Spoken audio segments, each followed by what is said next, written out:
13 milhões de pessoas estão desempregadas no Brasil. E alguns grupos têm mais dificuldade em conseguir uma vaga. Os transexuais, por exemplo. Aos poucos, iniciativas de pequenas e grandes empresas ajudam a inserir essas pessoas no mercado e a devolver a dignidade que até então lhes foi negada. Hoje, aos 21 anos, Luana trabalha como caixa de supermercado. Está empregada há 1 ano e meio, mas não foi fácil conseguir essa oportunidade. Eles pegavam o currículo e, como já via que o nome não condizia com a pessoa, eu acho que eles jogavam fora, ou então só diziam que ia ligar, mas não ligavam. 30 transexuais trabalham nessa rede varejista, em funções administrativas e no atendimento da loja. Isso vem em conjunto a uma mudança mundial que teve no Código de Conduta da empresa, como nós recrutamos, como nós selecionamos, como nós construímos os planos de carreira. Então, quando se fala em diversidade e se fala especificamente nesse público, dos transexuais, é fundamental que isso esteja em cada um dos pontos que fazem parte do modelo de gestão da empresa. 37 grandes companhias assinaram um documento para promover a igualdade de oportunidades ao público LGBT. Além das vagas, direitos, alguns simples, como ter o crachá com seu nome social, que muitas vezes é diferente do nome do registro. Nesta hamburgueria, Bruno ajuda na cozinha e Roberta recebe os clientes. Eu batalhei bastante, não desisti, apesar de dificuldades, e uma hora aconteceu. Surgiu essa oportunidade da cozinha que eu estou me identificando completamente. Eu me descobri aqui dentro. Quando montou a equipe, Luiz recebeu mais de 300 currículos. Ao mesmo tempo, para nós foi bom, porque a gente contratou pessoas boas, porque outras pessoas deixam de contratar. Foi ruim porque a gente vive nessa sociedade que não contrata, às vezes, por conta disso. Para falar sobre o mercado de trabalho para os transgêneros, nós recebemos a empresária e advogada Márcia Rocha, da Comissão da Diversidade Sexual da OAB São Paulo, e a administradora Maria Carolina Baggio, pesquisadora de transgeneridade e carreira da Universidade de São Paulo. E você também pode participar dessa nossa conversa com as suas perguntas e comentários pelo Facebook e pelo nosso Twitter com a hashtag Panorama TV Cultura. Obrigada pela presença hoje aqui com a gente. Nós falamos cada vez mais sobre a importância de combater o preconceito, mas nós vemos que ainda é um caminho longo. As próprias pessoas ouvidas aí na reportagem falam quanto que foi difícil conseguir um espaço, uma vaga no mercado de trabalho. Doutora Márcia. As coisas estão melhorando aos poucos. Eu vivi no regime militar, cresci no regime militar, então se fizer uma comparação, eu acho que vem crescendo em progressão geométrica. Há 10 anos atrás era muito complicado ser trans, muita gente não podia, nem pensava em se assumir, por conta de empregabilidade mesmo. Se eu me assumir, eu não vou perder meu emprego, não vou conseguir emprego, não vou conseguir trabalhar. E vem mudando isso, assim, numa velocidade cada vez maior. Pensando mais para trás, não poderia nem estar falando sobre o assunto. Nem falando sobre o assunto, regime militar. Mas, assim, de 2, 3 anos para cá, de 2014 para cá, vem acontecendo uma mudança muito rápida. Cada vez mais rápida e uma conscientização geral. Eu acho que quanto mais se conscientiza, mais as pessoas dão oportunidade, as pessoas trans mostram competência, E aí, mostrando competência, vai diminuindo o preconceito. Exatamente. E aí se contrata mais. Então, é uma questão realmente como uma bola de neve, que vai crescendo.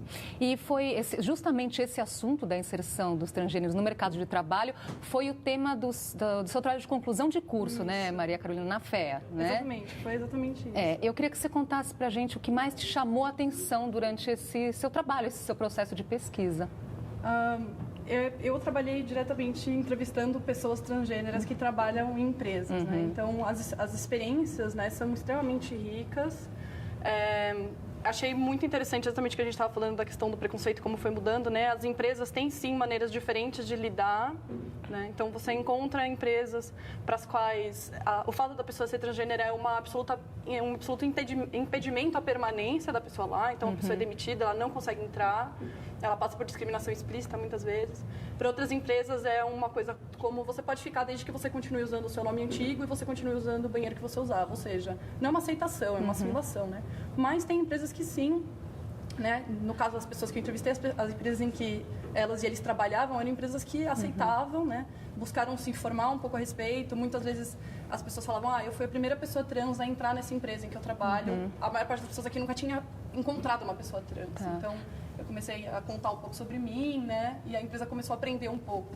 Há muito o que aprender, mas você chegou a chamar atenção para casos até você pode ficar aqui desde que, né? Isso... Exato, aconteceu isso, exatamente. Porque a pessoa entrou antes da transição, né?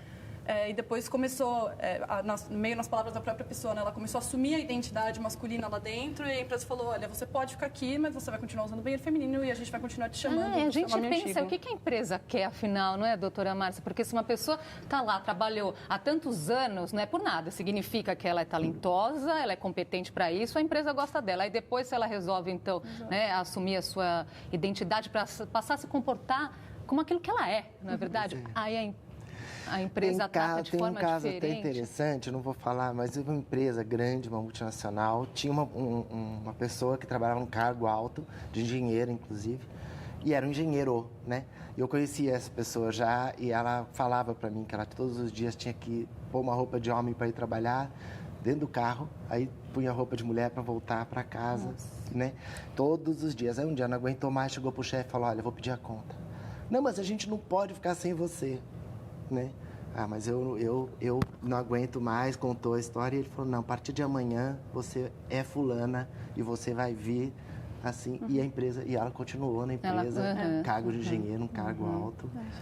Interessante isso também. Quer dizer, tem várias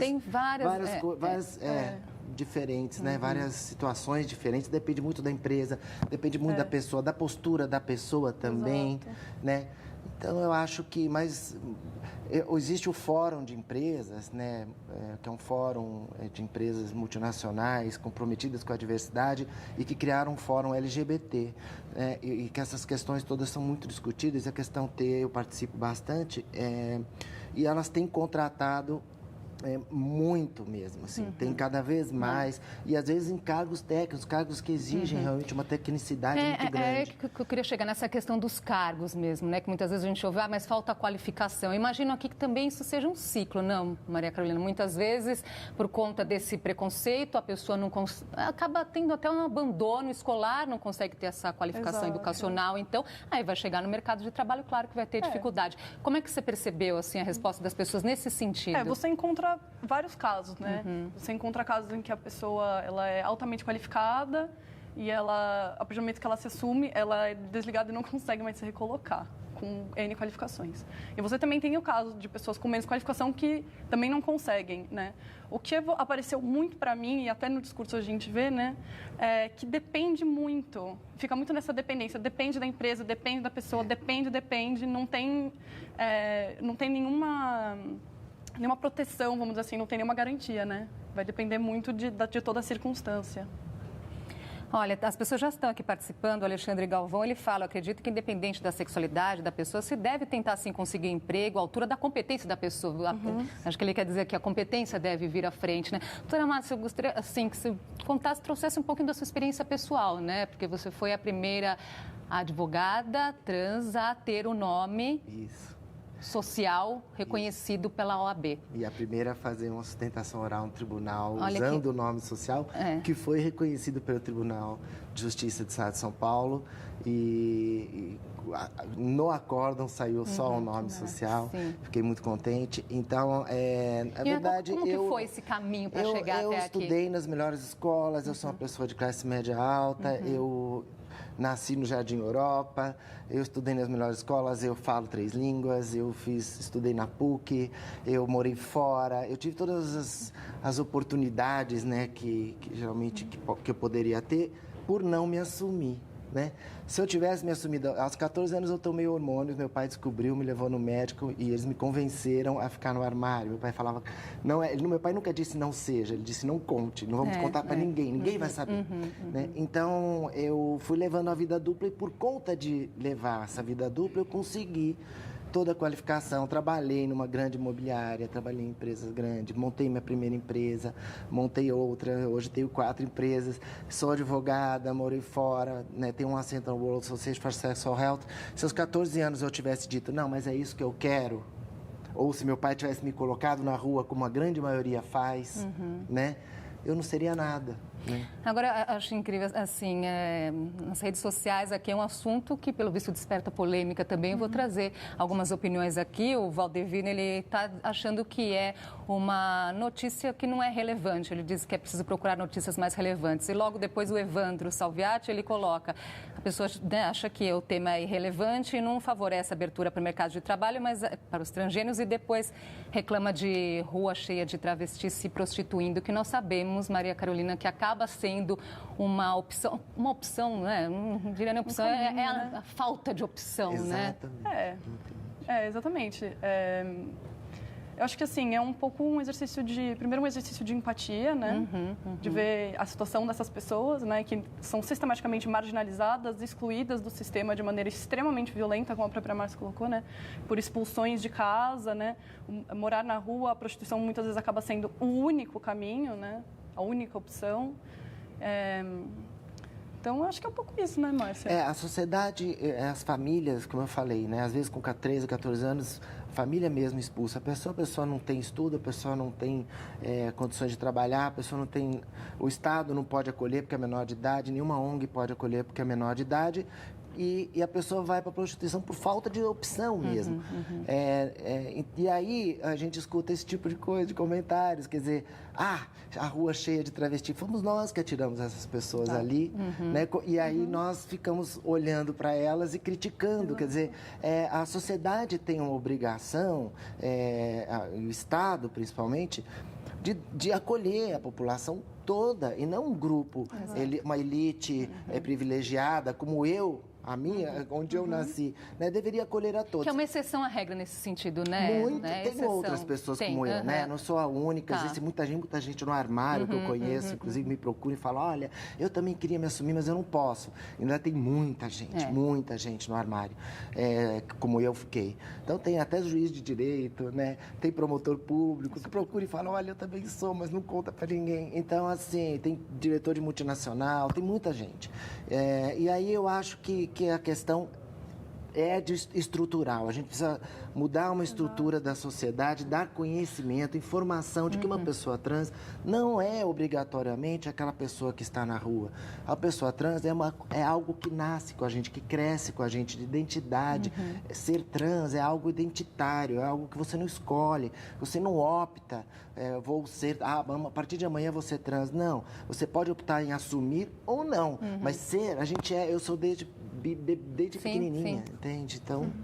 Tem mais gente aqui participando. O Pedro, ele coloca, existe preconceito também por parte dos clientes que se recusam a ser atendidos por funcionários trans. Não sei se ele passou por uma situação dessa também, Maria Carolina. O que eu entendo... Às vezes, né, a empresa dá abertura e aí bate na ponta do cliente e encontra problema. O que eu entendo é que eu enxergo a empresa como um conjunto de pessoas, certo? Então... a ignorância que a gente vê em relação ao que é uma pessoa trans, como você trata uma pessoa trans, ela está na empresa, mas ela não está só na empresa, né? Ela está na empresa porque a sociedade é assim. Sim. A empresa não, vamos dizer assim, ela não está sozinha nisso. Então, essa questão do cliente, ela é super complexa, porque realmente a gente tem uma expectativa em relação a determinados corpos prestando determinados serviços, certo? Então, quando você vai ser atendido num supermercado, numa loja, você não espera que um corpo trans esteja ali te atendendo. E aí, quando você se depara com aquilo, muitas vezes é um choque, né? Depende muito da pessoa também, né? Claro. Está mudando também, claro. Mas eu acho que eu conheço vários casos, vários relatos nesse sentido também, inclusive de empresas, né, me contando, mas é muito interessante que as empresas que são realmente comprometidas com a diversidade, elas têm bancado isso, né? Elas têm dito, inclusive de funcionários, às vezes que falam, eu não quero trabalhar com uma pessoa assim. Não, é política da empresa. Se você não quer, você pode pedir a demissão. Sim, né? sim. E aí é muito bacana isso. Agora, as multinacionais, elas estão mais avançadas nesse sentido? Estão. É elas que estão dando o exemplo aqui no nosso país? Porque nós temos aí, né, notícias de várias delas que contratam, sim, transgêneros multinacionais. Muitas. Tem 46 no fórum, nem todas já contrataram trans. Algumas ainda estão tentando, mas muitas já contrataram e algumas já contrataram muitas trans. E muitas trans e muitos trans, para não esquecer os trans homens. Então, Está acontecendo, é um processo. As empresas nacionais estão começando agora, né? Já tem uma no fórum, já tem algumas que me procuraram, estão contratando trans, mas não fazem parte desse fórum de empresas, mas elas estão começando. E muitas pequenas empresas, muitas, até pessoas contratando para trabalhar em casa. Sim. Né? Então é interessante assistir toda essa mudança e, como eu falei, a conscientização da sociedade vem por trás disso, vem atrás disso. Primeiro você cria essa situação, as pessoas contratam, vai na loja, estranha a primeira vez, volta de novo, depois acostuma. Né? E tem até casos interessantes também de empresa que mandou uma trans no setor de vendas procurar um cliente. O cliente falou, não quero mais ser atendido, não me mande mais essa pessoa, porque eu não quero ser atendida por essa pessoa. A gerente bancou, não falou nada para o cliente, falou, prepara tudo, o trabalho todo e leva. A pessoa trans preparou tudo, fez todo o trabalho, levou. E aí o cliente ligou depois e falou, pode mandar todas as vezes, porque ela é muito competente, eu adorei. Exatamente. Então, esse tipo de retorno que eu tenho... É inspirador. Bom, a boa notícia no sentido de que estamos mudando essa situação. Nós vamos fazer um intervalinho aqui e a gente volta já.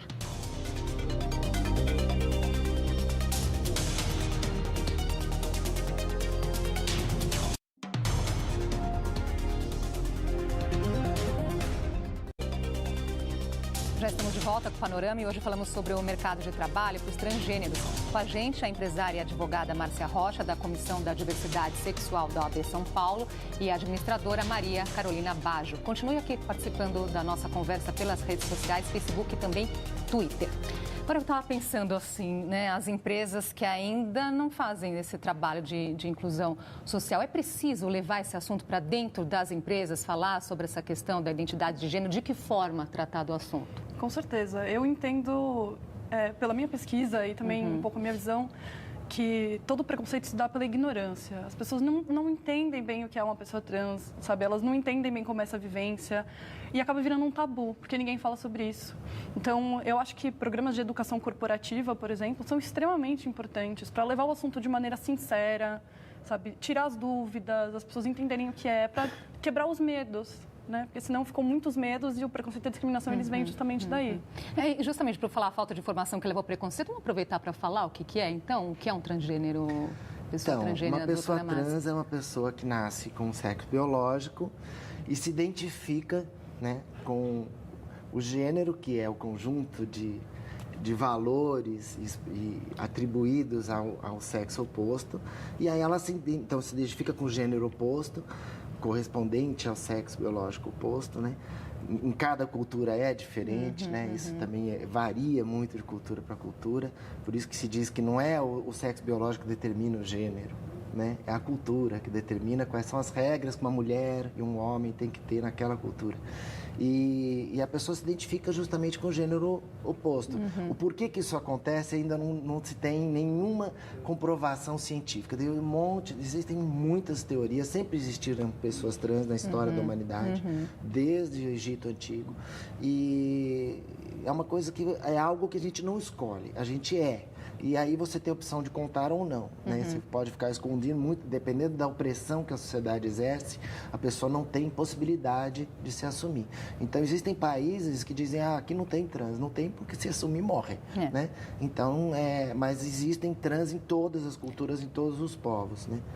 Pois é, e por falar, né, tem um comentário aqui que tem a ver com isso aí, né, da importância de assumir o que muda ao redor. Ela não está falando aqui, a Maria José de Araújo, não está falando específico sobre o público trans, mas está chamando a atenção aqui por um caso de homossexuais. Ela conta que trabalhou numa empresa que abriu a possibilidade para homossexuais incluírem seus parceiros como dependentes do plano de saúde. Com isso, muita gente acabou assumindo, né, a homossexualidade dentro da empresa. E ela fala, e aí nós lá fomos nos deparando com todo tipo de situação e com muita naturalidade. E ela coloca uma outra coisa que eu acho que vale para vocês comentarem. Ela vê o aumento de pessoas, né, que estão se assumindo e acaba sendo interpretado por outras tantas pessoas como propaganda da mídia, né? Porque está aumentando, então, o número, né? Como se isso fosse um modismo, não é? Maria Carolina? Com certeza. As pessoas enxergam assim, mas eu acho que é por uma... uma falta de entender essa situação que leva tantas pessoas a não se assumirem e levou no passado, né, como a própria Márcia disse, né, que tem muito mais vivência nisso do que eu, até você pode falar muito melhor. Sim. Essa questão bom, eu queria falar uma coisinha que eu tinha dito, que eu tinha falado antes. A gente faz trabalho nas empresas de conscientização, né? Então a gente faz palestra, a gente vai lá, conversa com o RH, explica como lidar com a pessoa trans, o que é e tal. Então esse trabalho é importante porque a conscientização faz com que haja um ambiente para que a pessoa... Não adianta você contratar uma trans, ela chegar lá e não ter ambiente nenhum para trabalhar. Exato. Ela vai sair, ela não vai se sentir à vontade, ela não vai ficar. E essa mudança, que nem você falou, das empresas que estão acolhendo mais a questão LGBT, lésbicas, gays, bi e trans, cada vez mais, além da questão legal, né?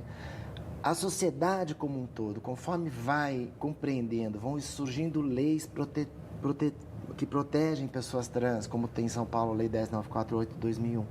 Você tem empresas dando emprego, você tem direitos sendo respeitados, como a questão de aposentadoria de casamento homoafetivo, né? Essas questões todas de levar a empresa reconhecer o direito do cônjuge homossexual, né, do companheiro ou da companheira. Esses direitos vão fazendo com que as pessoas se sintam mais à vontade para assumir. Que eu falei, quanto mais repressora é a cultura, aquela sociedade, a pessoa não tem ambiente para sair do armário, para se assumir. Então, o que está acontecendo no Brasil, esse fenômeno que está acontecendo no Brasil, que se fala muito, parece uma doença contagiosa, né? Está saindo gente para todo lado. Está saindo porque nós estamos conquistando direitos. Porque nós estamos evoluindo quanto sociedade. E a pessoa que ficou no armário a vida inteira fala assim, puxa, agora eu posso. Exato. Então, isso está fazendo com que desde criança... As crianças, e eu com 14 anos, meu pai falou, não conte. Se fosse hoje, talvez ele falasse, conte. Então, a sociedade vai mudando, vai se tornando mais inclusiva. Os direitos humanos vão sendo mais respeitados. Pois é, então eu acho, assim, pensando para frente, né? Será que os jovens são mais abertos, então, a essas questões? O que eu quero dizer, assim, pensando nas novas gerações, então, né? Podemos enxergar aí um caminho onde esse tipo de discussão aqui, a conversa que nós estamos tendo aqui hoje, passe a não ter mais sentido, não é? Eu acho que sim. É o que nós esperamos, né, Maria Carolina? Eu acho que sim, porque, de certa forma, né, a gente já está, vamos dizer assim, ficando adulto numa sociedade que fala sobre isso mais abertamente. Mas, por outro lado, também eu acho que eu vejo na minha família e pessoas com quem eu conversei, pessoas mais velhas, até bem mais velhas do que eu, que estão super abertas a tentar entender, sabe? Que nunca ouviram falar, mas têm a vontade de aprender e a respeitar e a ver que existe uma realidade lá que sempre coexistiu, mas nunca foi aberta, sempre foi um tabu, nunca foi falado. E muitas vezes significa uma liberdade maior para a própria pessoa, né? A pessoa fala, nossa, mas será que toda essa rigidez de gênero que eu aprendi, ela não é tão rígida assim? Será que eu mesmo posso, né, enquanto uma pessoa cisgênera, ter um pouco mais de liberdade? Então, acho que vai um pouco por aí também. Tem muito a ver com isso. Muito a ver com a pessoa cis, né, que não é trans. As mulheres, principalmente as mulheres, vêm conquistando direitos também. Desde 1948, né, desde a Declaração Universal de Direitos Humanos. Pessoas, tem a questão de raça, tem a questão de pessoas com deficiência, que muitas famílias ocultavam a pessoa com deficiência, né? Então, é toda uma evolução dos direitos humanos que vem ocorrendo e as pessoas LGBT fazem parte. E a garotada está lidando com isso com uma naturalidade, porque a informação. Hoje nós temos a internet que transmite a informação, não é mais só o padre ou o professor. Elas já nascem inseridas nesse universo, né? O Gustavo Ferreira está colocando. Infelizmente, o preconceito ainda é muito grande, mas acredito que com o passar do tempo, a tendência é que tenhamos uma sociedade mais justa e tolerante, exatamente, né? Agora, doutora Márcia, acho que é importante colocar aqui também o que as empresas ganham quando mudam esse olhar. Né? Porque não é só uma questão, então vamos ser boazinhas, né? Não adianta, a empresa também não quer, né, ser boazinha, ela percebe que também tem um retorno. Eu acho que tem um pouco, sim, de compromisso social, sim, né? São empresas multinacionais que já lidam com a diversidade, porque elas têm filiais no mundo inteiro, elas têm filiais em todas as culturas, né? Mas existe um trabalho feito, alguns trabalhos feitos, mas tem um muito simbólico, feito por uma empresa de consultoria nos Estados Unidos, que fez um trabalho com empresas e concluiu. O trabalho aponta, sim, muito claramente que quanto mais diversa é a empresa, mais produtividade ela tem. E tem uma razão lógica para isso, porque se você tem um problema, você tem mais visões para resolver esse problema. Você tinha falado também mais cedo a questão, as pessoas que trabalham lá dentro, elas são diversas. Contem ou não, né? Então já tem homossexuais e tal. Elas podendo se soltar e se assumir, a questão da mulher também, ela podendo ser aquilo que ela é. Sendo quem é, ela foca mais no trabalho. Ela não fica se preocupando em não contar, em que vão descobrir. Ela passa a ser mais produtiva, mais então. produtiva também, né? Ela ganha maior foco, né? Ela não precisa ficar gastando energia psíquica e tempo, mostrando como é que eu vou fazer para me esconder. Meu Deus, o que eu posso falar, o que eu não posso falar, né? Sem contar que é um sofrimento para a própria pessoa, né? Não poder se expressar. Pois é. Agora, doutora Márcia, você coordena um projeto que é chamado de Transempregos, né? Que é uma plataforma de vagas para transgêneros, né? Acho que é importante dar essa dica, então, para as pessoas, como é que funciona. Nós temos um site que está ainda sendo reformulado, está acabando agora, chama www.transempregos.com.br, mas nós temos usado muito o Facebook, que é uma das empresas parceiras nossas, inclusive, que tem a nossa página do Transempregos também no Facebook. E as pessoas trans me mandam um currículo para o nosso banco de dados. Nós já temos mais de 1.200 currículos de pessoas trans do Brasil inteiro. E as empresas nos procuram para disponibilizar vagas. E tem sido cada vez... Olha, é lindo assistir acontecer. Né? Boas notícias, então, né? Então, eu agradeço muito. Hoje voou o tempo aqui, mas eu agradeço muito por esse recado tão importante. Parabéns pelo trabalho de vocês. Muito obrigada. E até uma próxima oportunidade. Claro. Obrigada. Obrigado. E a gente fica por aqui. Inscreva-se em nosso canal no YouTube. Lá estão todos os nossos programas anteriores. youtube.com/jornalismo TV Cultura. Obrigada pela sua companhia. Até a próxima.